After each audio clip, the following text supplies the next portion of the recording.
This is the News on 6 at 6.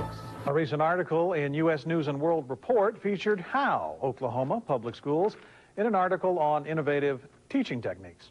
New at 6, News on 6 reporter Rick Wells hit the road today to show us how they got that national attention in Howe. That beeping you hear is the sound of Starla Horton, a 7th grader at Howe Public Schools in LaFleur County, piloting an underwater remotely operated vehicle, an ROV, at the Mote Marine Laboratory in Sarasota, Florida.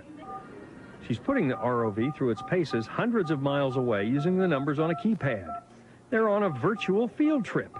A trip to Florida for my kids might as well be a trip to the moon. Most of the families in Howe live below the poverty line. But using some souped-up technology and the internet, they can go almost anywhere. We've taken them to the Baseball Hall of Fame in Cooperstown, New York. We've taken them to San Diego, California, all using this type of equipment. The equipment was paid for with a grant. The room they are in was renovated with a grant. The local district paid almost nothing. This is not just a gee-whiz trip to Florida. There is class preparation for a couple of days ahead and follow-up lessons, too.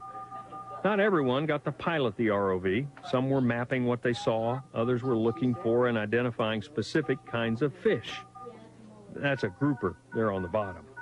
There was an instructor in Florida who could see the students in Howe and who could ask and answer questions, and the kids learned something.